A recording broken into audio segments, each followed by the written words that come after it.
কবরে যখন একটা মানুষকে দাফন করা হবে, জিন্দা হইয়া দেখবে উন্নত খাট নাই, স্ত্রী নাই, বাচ্চা নাই, দুনিয়ার ধনসম্পদ কিছু নাই, আমি মাটির বিছানার মধ্যে শুয়ে আছি। কথা কোন ঠিক কিনা? দুনিয়া হলো ক্ষণস্থায়ী। যদি পরকালে স্থায়ী জীবনের শান্তি এবং জাহান্নাম থেকে মুক্তির জীবন পেতে চাও, 1 নম্বর হইল আল্লাহর পাওনা আদায় করতে হবে। কথা কোন ঠিক কিনা? কার পাওনা? আরো জোরে কোন, কার পাওনা? আল্লাহর পাওনাটা কি? আল্লাহ পাক প্রথম অংশে বলছেন, ওয়া'বুদুল্লাহা ওয়া লা তুশরিকু বিহি শাইআ।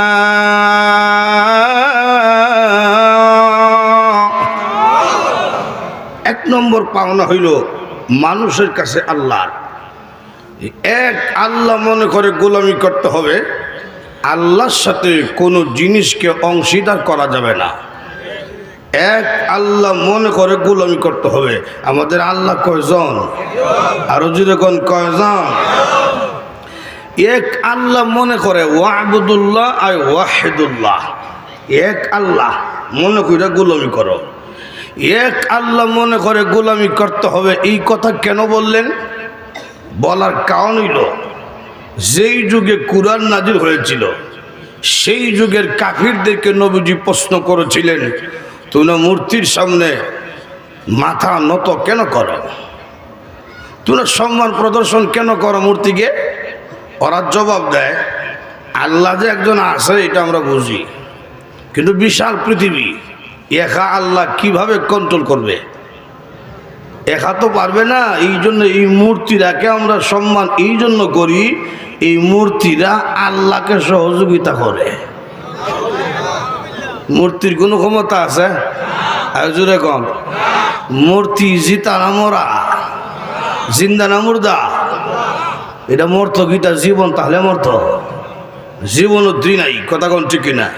আল্লাহ কুরআনে বলছেন, আমওয়াতুন গায়রু আহইয়া।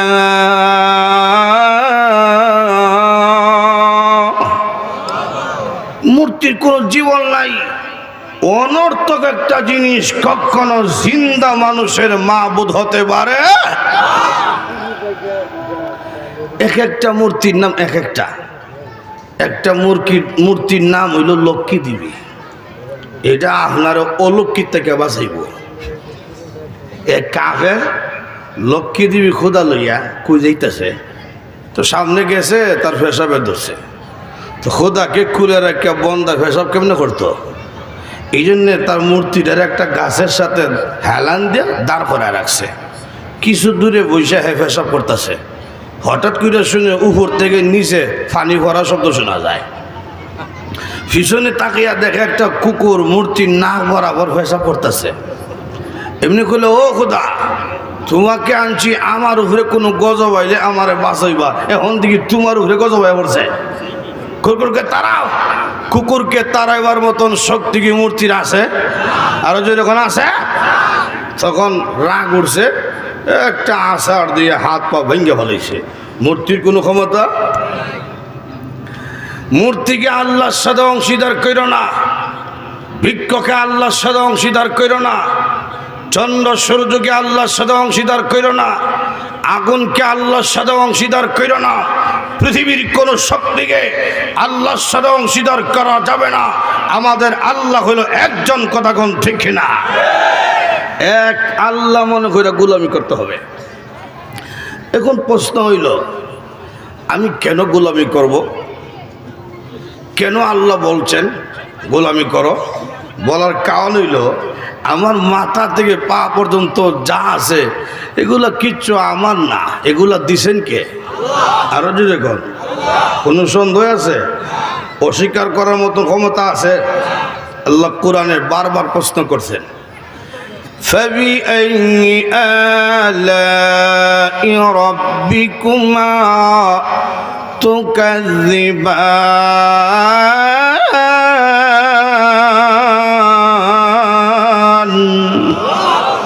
এই মানব এবং জিন জাতি, কোন জিনিসকে, কোন নিয়ামতকে তোমরা অস্বীকার করতে পারবে?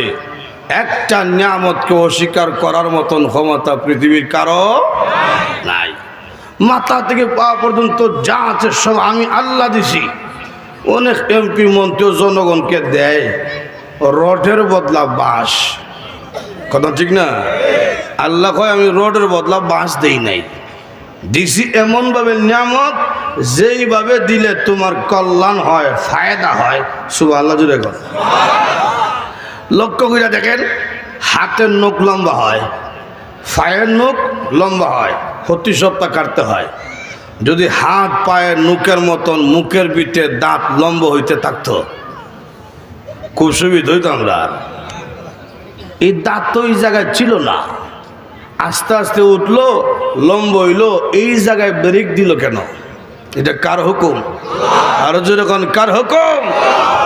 ও মানুষ, এইরকম না দিলে তোমার কষ্ট হবে, এই জন্য এমন ভাবে দিছি যেইভাবে দিলে তোমার কল্যাণ হয়। যেরকম সুবহানাল্লাহ। চক্ষু দিছেন কে? আল্লাহ প্রশ্ন করতেছেন, আলাম নাজআল লাহু আইনাইন।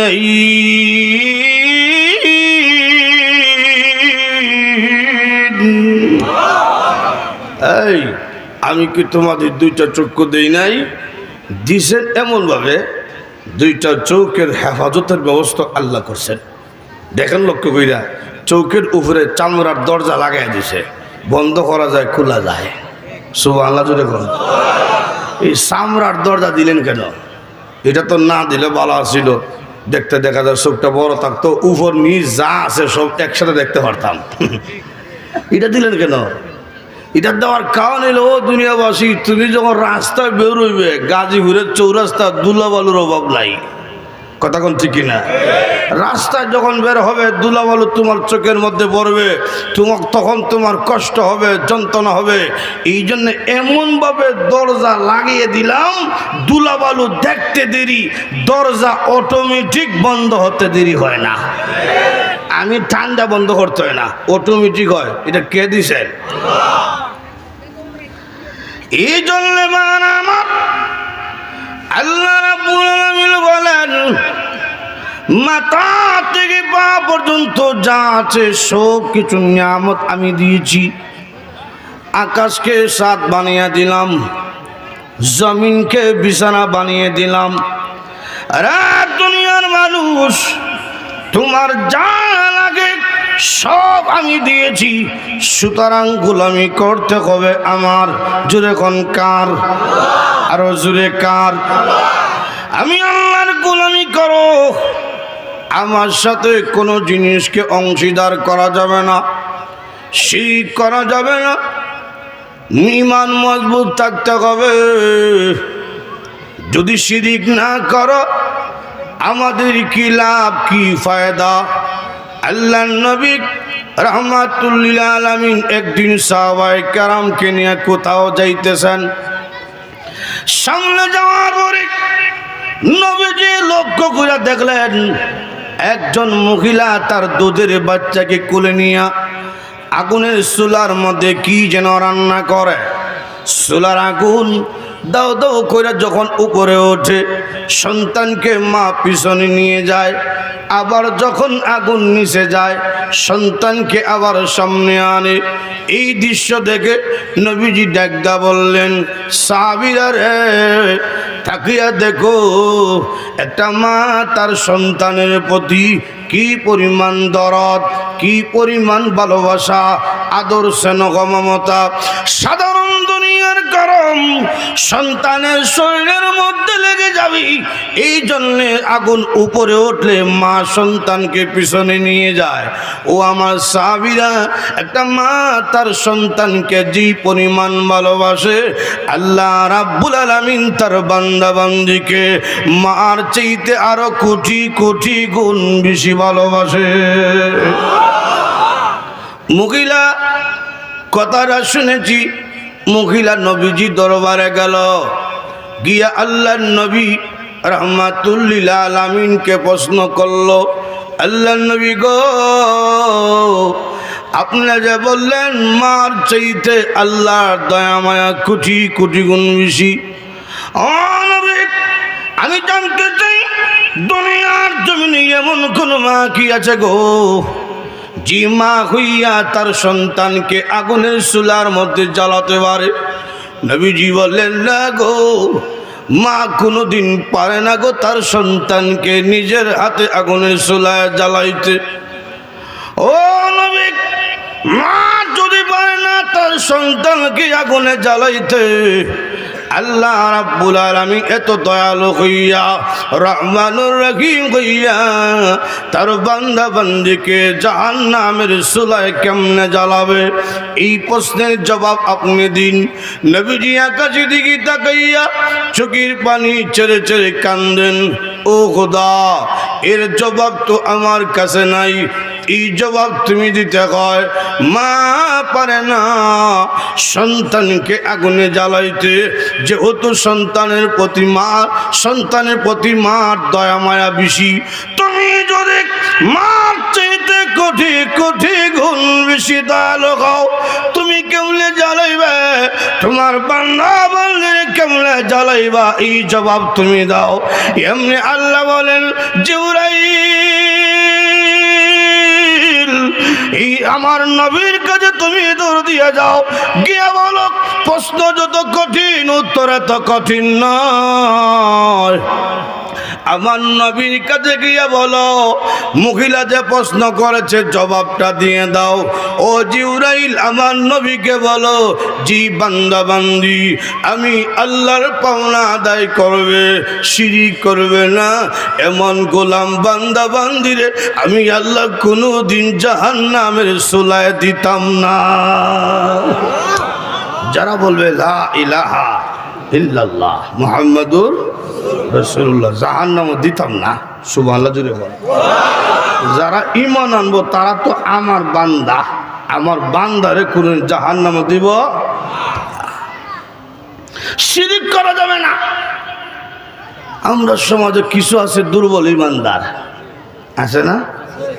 এ কিন্তু ঈমানদার, লা ইলাহা ইল্লাল্লাহ মুহাম্মাদুর রাসূলুল্লাহ কালেমা পড়ছে কিন্তু নামাজ নাই, আসেনি? এরকম সারা সপ্তাহ মসজিদে ঢুকে না, খালি জুম্মা, এরকম নাই? ইমাম সাহেব তো বিপদ পড়ছিল, বেনমাজি ওয়াজ কইরা এলাকায় ওয়াজ হইতেছে, তো বেড়া পাইছে মাইকল লাগাল দিছে, মাথা গরম বয়ান। এই বেনমাজিরা উন্নত মসজিদ বানিয়ে কি হবে? নামাজের সময় নামাজে না আসো, সব বেনমাজিরা জাহান্নামে। যখন সব টিরে দরায় দিছে জাহান্নামের টিকেট, একটা দাঁড়াইছে, দাঁড়ায় ইমাম সাহেব, আপনি আপনার গ্রামে 10 বছর ধরে ভাত খাইতেছেন, আপনার মহল্লার, আমাদের মহল্লার ভাত খাইয়া আপনি আমাদেরকে জাহান্নামে দেবেন? ইমাম সাহেব বাপরে বাপ, যেমন দাঁড়াইছে সাহারি খাই দিব। তো ইমাম সাহেব কৌশল করছে, কৌশল কইরা কইল, এই বেটা তোমারা তো দেখছি মাঝে মধ্যে জুমা করো। জি হুজুর, আমি এত খারাপ না, আমি মাঝে মধ্যে জুমা করি। তো আমি কইছি বেনমাজি, তুমি দেখা যায় জুমার নামাজি বসো তুমি না। তার মাথা ঠান্ডা হয়েছে, হে বলছে।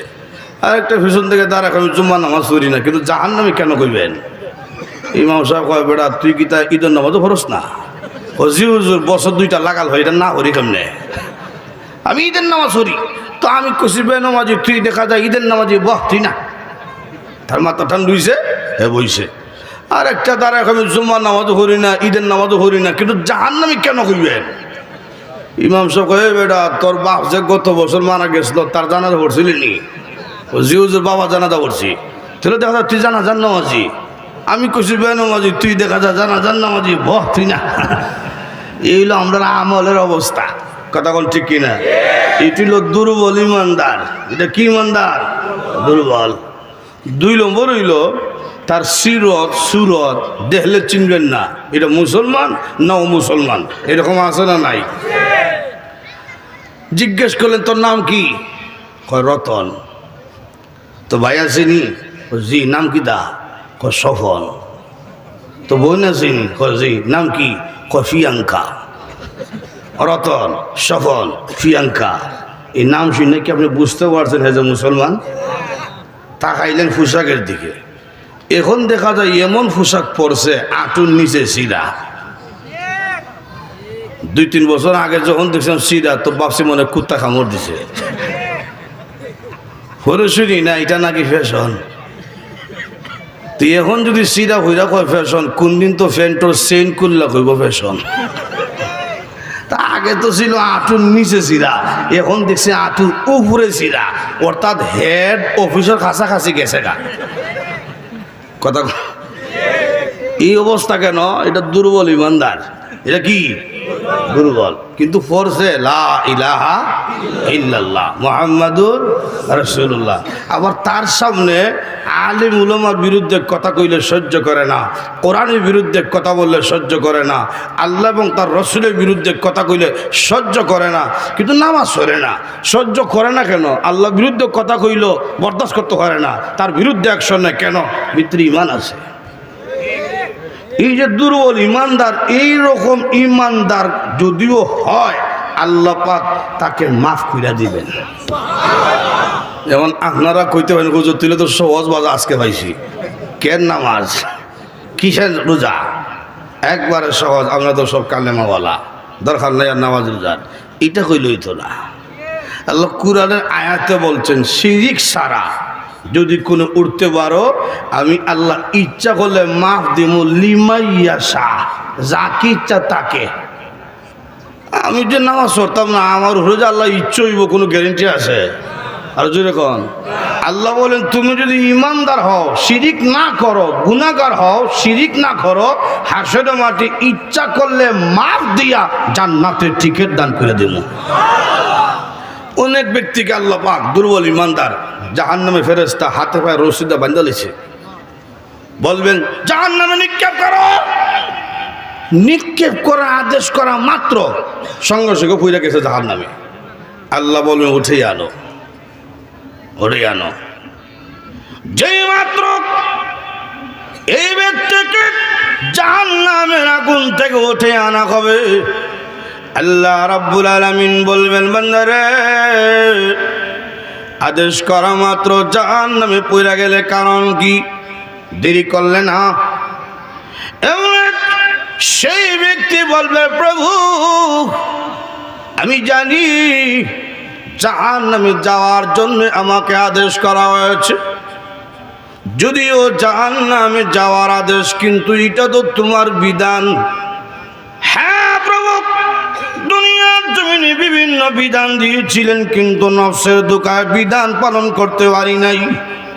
আজকে যদিও জাহান্নামে যাওয়ার আদেশ দিয়েছ, আমি সঙ্গে সঙ্গে আদেশটা মানলাম, গ্রহণ করলাম। এই জন্যে দুনিয়ার জমিনে আলেম উলামার জবান দিয়া শুনছিলাম তোমার নাম রহমান, তোমার নাম রহিম, তোমার দয়া মায়ার শেষ নাই। প্রভু আজকে কিয়ামতের কঠিন ময়দানে যদি তোমার একটা বিধান আমি মানতে পারি, একটা আদেশ যদি বলার সঙ্গে সঙ্গে মানতে পারি, তোমার দয়া লাগতে পারে, মায়া লাগতে পারে। এই জন্য আমি জাহান্নামের মধ্যে পড়ে গেছি। এমনি আল্লাহ বলবেন বান্দা রে, ঠিকই তুই বলছো, আমার নাম রহমান, আমার নাম রহিম। রে আল্লাহ, তোর কথা শুনে আমার কুদরতি রহমতি কলিজার মধ্যে জুস মারছে। যারে বান্দা যা, তোর জিন্দেগির গুনাহকে মাফ করে আমি আল্লাহ তোকে জান্নাতের টিকিট দান কইরা দিলাম। এইরকম অনেককে আল্লাহ মাফ দিব। আল্লাহ আর এক ব্যক্তিকে ফেরেশতা ধরছে, রশ্মিতে বাঁধছে। এটা আমরা দেশ রশ্মি না, আগুনের রশ্মি। আল্লাহ আকবার জোরে কর। ঠান্না টাইনা নিতেছে, আর এই আসামিটা ফিরে খালি তাকায়, পিছনে খালি ফিরে তাকায়। আল্লাহ কয় ফেরেশতা আমার কাছে নিয়ে আয়। এই তোরে ফেরেশতা সামনে টানে, পিছনে তাকাস কেন? আল্লাহ আমি তো আসামি, আমার পুরা চেহারার মধ্যে পেরেশানির ভাব, দুঃখের চাপ। এই চাপ যদি পেরেশানির চেহারা আমার মা দেখে সহ্য করতে পারবে না। তুমি না মার চাইতে কুচি কুচি গুণ বেশি দয়ালু। সুবহানাল্লাহ জোরে বল। আমি বারবার পিছনের দিকে তাকাই, আমার চেহারার দিকে তাকাইলে তোমার মায়া লাগতে পারে, দয়া লাগতে পারে। আল্লাহ ঠিকই তোর কথাটা শুনে মায়া লাগিয়া গেছে, যা মাফ করে দিলাম। একটু জোরে কম। এই যে আজকে যে বৈশাখ ওয়াজ শুনতেছেন, দুনিয়ার কোনো লাভে বুঝছেন না, ঠিক না? কোরআনের মহব্বতে বসেছেন। এই যে বসেছেন, এই বসাটাও জাহান্নাম থেকে মুক্তির কারণ হতে পারে। একটা হাদিস আছে, হাসির হাদিস। দুর্বল ইমানদার জাহান্নামে অনেক দিন জ্বলবে। জ্বলতে জ্বলতে জ্বলতে জ্বলতে একদিন কান্না শুরু করছে, প্রভু দুনিয়ার জমিনে শুনেছিলাম তোমার নাম রহমান, তোমার নাম রহিম, তোমার নাকি দয়া মায়ার শেষ নাই। আল্লাহ আর কতকাল আমি জাহান্নামে জ্বলব? হ্যাঁ প্রভু, আমি যদিও দুর্বল ইমানদার, আমার সাথে আর দুর্বল ইমানদার কেউ নাই। তারা সব আস্তে আস্তে মুক্তি পাইয়া জান্নাতের মধ্যে চলে গেছে। প্রভু গো, এখন যারা জাহান্নামে আছে সব হলো কাফের মুনাফিক, এদের সাথে জ্বলতে আমার লজ্জা লাগে। হ্যাঁ প্রভু, আমাকে দয়া করে জাহান্নামের আগুন থেকে উঠিয়া জাহান্নামের বাহিরে গেইটে ফেলে রাখিয়া দাও। আল্লাহ বলবেন, বান্দারে আর কিছু লাগবে নি? বল না গো প্রভু, আমার আর কিছু লাগবে না।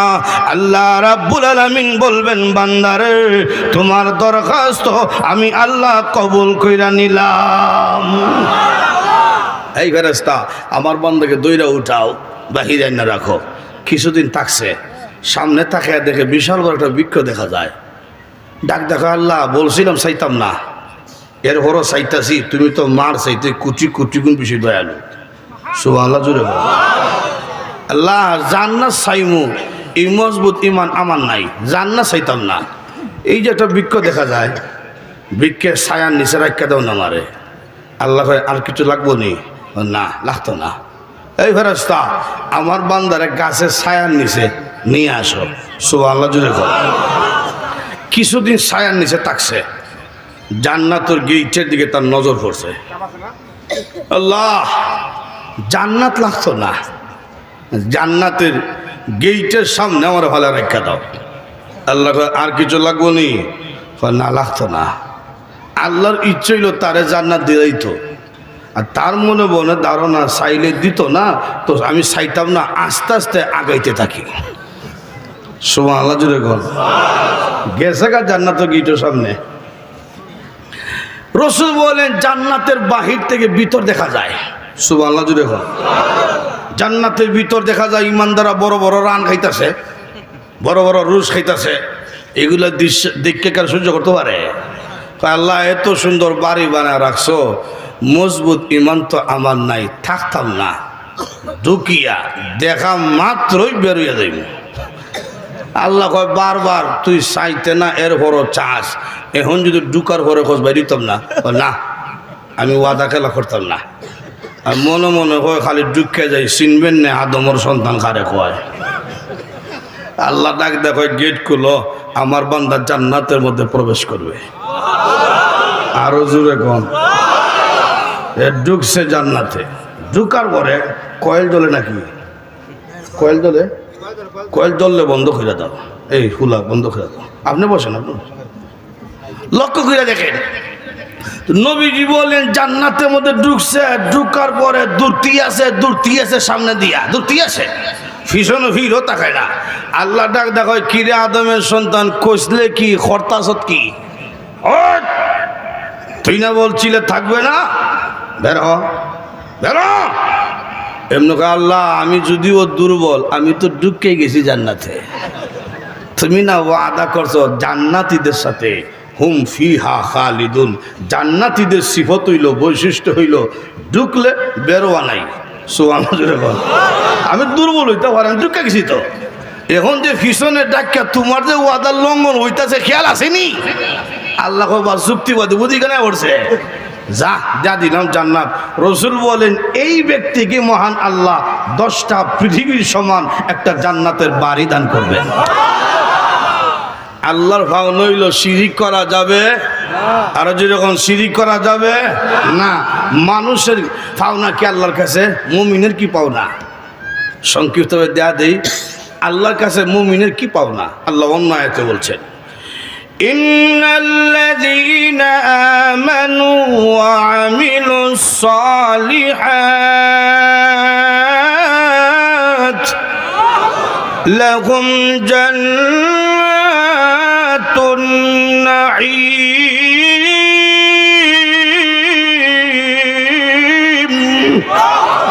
নিশ্চয়ই যারা আল্লাহর পাওনা আদায় করবে, ঈমান আনবে, শিরিক করবে না, নেক আমল করবে, এমন বান্দা বান্দীকে মহান আল্লাহ নিয়ামতে ভরা জান্নাত দান করবেন। ছোট যে জান্নাত 10টা পৃথিবীর সবার। সুবহানাল্লাহ জুড়ে হোক। ছোটটা আল্লাহ নবী রাহমাতুল লিল আলামিন বলেন, ছোট বাড়ি যে ব্যক্তিকে আল্লাহ দিব, সেই ব্যক্তিকে বুক বিলাস করার জন্য, আরাম আয়েশ করার জন্য, আনন্দ করার জন্য মহান আল্লাহ নিম্নেও 71 জন স্ত্রী দান করবে। এত স্ত্রী কেন হুজুর? প্রত্যেক পুরুষের চাহিদা বেশি বউ তাহলে পালা। মাসে মাসে বিয়া করতাম পারি না, 2 বছর বছর করতে পারতাম, তুই তো ভালো আছি, কিন্তু এটা সম্ভব না। ইসলাম বলছে সামর্থ্য যদি থাকে, ইনসাফ যদি করতে পারো, খালি সামর্থ্য তাহলে হইতো না, ইনসাফও করতে হইব। ইনসাফ সামর্থ্য থাকে আর ইনসাফ যদি করতে পারো, 4টা বউ একসাথে রাখতে পারবা, কোনো সমস্যা নাই। কিন্তু আমরা সমাজের অবস্থা খারাপ। কোনো হুজুরও যদি 2 নম্বর বিয়া করে, তখন মানুষেরা সমালোচনা করে, হুজুর ইয়ে হামটা করলো কিতা কথা। আল্লাহ বলেন এটা আমি বুঝি, এই জন্য বউ দেওয়া হবে, নিম্ন 71 জন স্ত্রী দেওয়া হবে। এদের কোয়ালিটি কেমন হবে? আল্লাহ রাব্বুল আলামিন নিজে বলছেন, আজওয়াজুম মুতাহহারা ওয়া হুম ফিহা খালিদুন। দুনিয়ার মানুষেরা এমন স্ত্রী দেওয়া হবে যাদের পেটের কোনো নাপাকি পায়খানা নাই, নাপাকি পেশাব নাই, নাপাকি রক্ত নাই, মুখের মধ্যে কোনো দুর্গন্ধ নাই, নাকের মধ্যে কোনো ময়লা নাই, চোখের মধ্যে কোনো ময়লা নাই, কানের মধ্যে কোনো ময়লা নাই, মুখের মধ্যে দুর্গন্ধ হবে দূরের কথা, একটু তুতু যদি আটলান্টিক মহাসাগরের মধ্যে ছেড়া দেয়, তাহলে সমস্ত পানি মেশকে আম্বরে ন্যায় গারান যুক্ত হয়ে যাবে। সেই স্ত্রীগণ দেখতে কেমন হবে? আল্লাহর নবী রাহমাতুল লিল আলামিন বলেন, হুর পরীরা দেখতে কেমন হবে? সারা শরীরের কথা বাদ দাও, একটা আঙ্গুলের বর্ণনা শোনো। নবীজি বলেন, আল্লাহ রাব্বুল আলামিন যদি আকাশ ছিদ্র করিয়া একটা হুর পরী একটা আঙ্গুল যদি দুনিয়ার দিকে জ্বলিয়ে দেয়, তাহলে সূর্য লাগতো না, চন্দ্র লাগতো না, একটা আঙ্গুলের সৌন্দর্যে গোটা পৃথিবী আলোকিত হয়ে যাবে। সেই হুরফুরির হাসিটা কেমন হাসি? দুনিয়ার জমিনে কোনো বেড়া বউর দাঁত দুটো উঁচা থাকে, তো বউ হাসি দিলে তোর হাসি দরকার নাই, তোর বিজলি দরকার। আল্লাহ জান্নাতের রমণীর হাসিটা কেমন হবে শুনিয়া লও। আল্লাহ রাব্বুল আলামিন একদিন জিবরাইলকে বলছেন, রে জিবরাইল, জান্নাত তুমি ভ্রমণ করো, আমি আমার বান্দা বান্দির জন্য কি নিয়ামত রাখছি তুমি দেখে আসো। এমনি জিবরাইল বলেন, আমি ঢুকলাম জান্নাতের নিয়ামত দেখার জন্য। নিয়ামত দেখে দেখে আমি যখন বের হব, বের হওয়ার সময় তাকিয়ে দেখি আল্লাহর তৈরি জান্নাত হঠাৎ করে আলোকিত হয়ে গেছে। আমি ভাবলাম মনে হয় এটা আল্লাহ রাব্বুল আলামিনের তাজাল্লি প্রকাশ পেয়েছে। আমি আল্লাহর তাজাল্লি মনে করিয়া সেজদার মধ্যে বইরা গেছি। যেই মাত্র সেজদার মধ্যে পড়লাম, এমনি শুনি একটা মহিলার কণ্ঠের আওয়াজ শোনা যায়, রে জিবরাইল, এটা আল্লাহর তাজাল্লি নয়, আমি হুর পরি আপনাকে দেখে মুস্কি হাসি দিয়েছিলাম, আমার দাঁত বেরোইছে, দাঁতের আলোতে জান্নাত আলোকিত হয়ে গেছে। চিন্তা করছি নি কি বউ রাখছে? সুবহানাল্লাহ জুড়ে বল। দুনিয়াতে স্ত্রী ছিল, বুড়ি হয়ে গেছে, দাঁত হয়ে গেছে, চামড়া ঢিলা হয়ে গেছি, এটা কেমন অবস্থা হইব? রসুল বলেন দুনিয়ার স্ত্রীকে মহান আল্লাহ জান্নাতে যখন দান করবে 16 বছরের যুবতী বানাইয়া জান্নাতি হুরদের চাইতে আরো 70 গুণ বেশি সুন্দর বাড়াইয়া আল্লাহ আপনাকে দান করবে। জান্নাত এমন এক জায়গা, বুক বিলাসের শেষ নাই। জান্নাতে নামাজ নাই, জান্নাতে রোজা নাই, ব্যবসা বাণিজ্য কিচ্ছু নাই, শুধু আরাম আয়েশ বুক বিলাস। সুবহানাল্লাহ জুড়ে কর। খাইবেন কি? দুনিয়াতে কি আছে? কি খাইছেন? দুনিয়া নষ্ট হইল খাটা টুস আর মুড়ি আর লাল চা, আর কিতা আছে? উন্নত গেলে নুডুস বুডুস ফাওরা সারা সেমাই, আর কিতা? কথা ঠিক না? রসুল বলেন জান্নাতের মধ্যে যখন ইমানদার নাস্তা করবে তো তার সামনে 1,70,000 প্রকারের নাস্তার আইটেম থাকবে। কি খাইবেন? আপনি বানাই আনতেইব না, আপনি স্ত্রী নিয়ে বইছেন। এই দুনিয়ার ফার্কের মতন না। দুনিয়ার ফার্কও গেছে গার্লফ্রেন্ড লইয়া, এখন গিয়া দেখে স্বাস্থ্য একটা চক্কর মারতেছে, তখন প্রেমিকা লইয়া গাছর সিফা যায়, ওয়ালোর সিফা যায়। কত জান্নাতের মধ্যে কোনো সিফা নাই, সামনাসামনি। সুবহানাল্লাহ জুড়ে বল। মুত্তাকিনা আলাইহা মুতাকাবিলিন।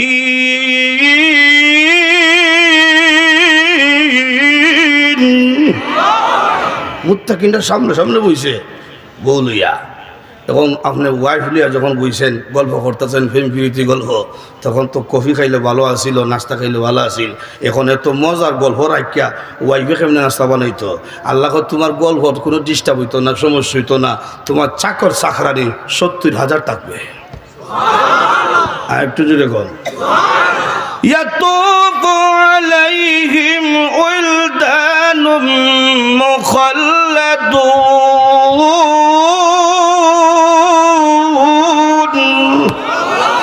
ছোট ছোট বাচ্চাদের মতো খাদিম রাখছি, নিম্ন 70,000, লাগলে আরো দেব চাকর চাকরানি।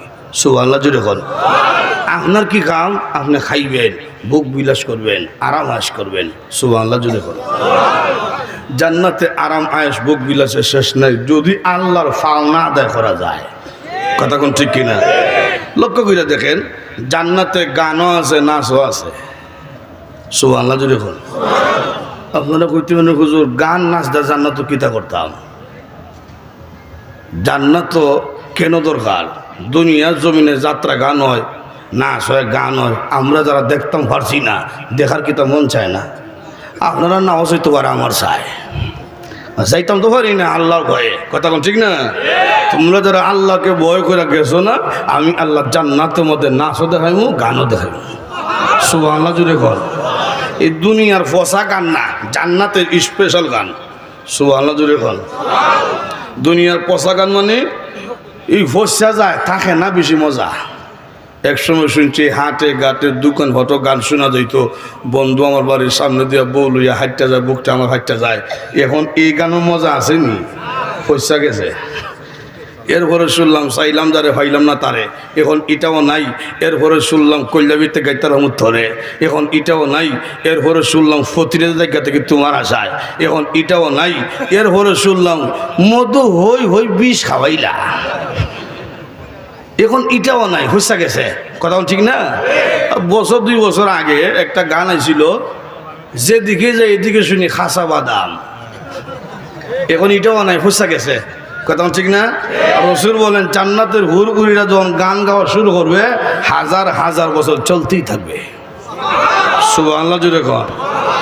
জান্নাতের গান, এটা আমার কথা না, রসুল নিজে বলছেন, মিশকাত শরীফ হাদিসে উল্লেখ করেছে। রসুল বলেন নাহনুল খালিদাতু ফালা নাবিদু ونحن النائمات فلا نبعث ونحن الرازيات فلا نسخط طوبى لمن كان لنا وكنا له سبحان الله। হুরহুরিয়া নাচতে থাকবো, গাইতে থাকবো, আর গান গায়া গাইয়া কইব আমরা কোনোদিন মরতাম না, বৃদ্ধ হইতাম না, সবসময় 16 বছর যুবতী থাকবো, কোনো সময় তোমরা রাগ করতাম না। আমরা মতো সুন্দর বউ হইয়া তোমাদের জীবন ধন্য, তোমাদের মতো সুন্দর জামাই হইয়া আমাদের জীবনও ধন্য। আপনারা বলতে পারেন হুরঘুরি সুন্দর, এটা বুঝলাম, আমরা কেমনে সুন্দর? জান্নাতে গেলে এই খালা হেটমুডা থাকতাম না। সুবহানাল্লাহ জোরে। প্রত্যেক পুরুষকে মহান আল্লাহ ইউসুফ পয়গম্বরের মতন সুন্দর চেহারা দান করবে। আর বডিটা শরীর 60 হাত অথবা 120 হাত লম্বা। সুবহানাল্লাহ জোরে বল। বুকের যে সিনাটা এটা 7.5 হাত। এত বড় কেন হুজুর? এই বেড়াটা বাড়ি হয়েছে 10টা পৃথিবীর সবার, এই 3.5 হাত দিলে চলবো। 2 নম্বর হইল জান্নাতে কিচ্ছু ছোট নাই। জান্নাতের একটা বড়ই থাকবো 12 মন ওজনের বড়ই। এই 3.5 হাতওয়ালা বেড়া যদি বড়ই গাছ নিচে চক্কর দেয়, একটা বড়ই হলে বর্তইয়া দিবে। আর 120 হাত লম্বা বেড়ার উপরে কয়েকটা বললো কিচ্ছু তো না। কথা কোন ঠিক কিনা? তো লক্ষ্য করে দেখেন জান্নাতে সব আছে, আরাম আয়াসের শেষ নাই। খসির গোস্ত, হরিণের গোস্ত, উটের গোস্ত, এটা দুনিয়ার খসি না। 1 পিস মুখে দিছেন 70 গুণ মজা, আর 1 পিস মুখে দিবেন, এখন দেখা যায় প্রথম পিসের তুলনায় দ্বিতীয় পিসটা 70 গুণ বেশি মজা। সব আছে। এখন যদি কোনো জান্নাতে গেলে সিগারেট খাইমনি, এটা না খাইলে তো ঘুমাইতো না আমার, এটা কইতে পারতাম না। কারণ কোন ফসা জিনিসের কথা জান্নাতে ঢুকলে স্মরণ হইতো না। সুবহানাল্লাহ জুড়ে ভাই আমার লক্ষ্য করে দেখুন, যে কথা বলতেছিলাম 1 নম্বর হলো আল্লাহর পাওনা আদায় করবা, শিরিক করবা না, ইমানের উপর ইস্তেকামতের সাথে অটল থাকবা। মানুষের পাওনা আল্লাহর কাছে হইল অনন্তকালের জন্য জান্নাত দেওয়া হবে ইমানদারদেরকে। এটা হলো আয়াতের প্রথম অংশ। দ্বিতীয় অংশের মধ্যে চলে যাই। আল্লাহ রাব্বুল আলামিন বলেন ওয়া বিল ওয়ালিদাইনি ইহসানা।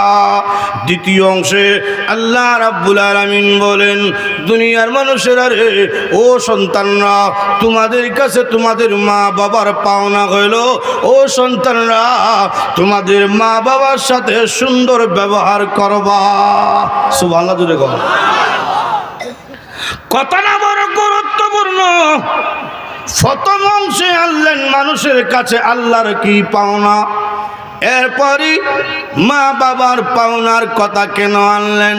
তাফসীরকারগণ উল্লেখ করেছেন প্রথম আনছেন আল্লাহর কথা এই জন্যে মানুষদেরকে আল্লাহ রাব্বুল আলামিন যত নিয়ামত দিয়েছেন, দেওয়ার মধ্যে কোনো সার্থকতা নাই। ফ্রি দিছি, তোমাদেরকে নিয়ামত দিলে তোমরা আমারে বিল দিবা, এরকম না। যা দিয়েছি রে দুনিয়ার মানুষ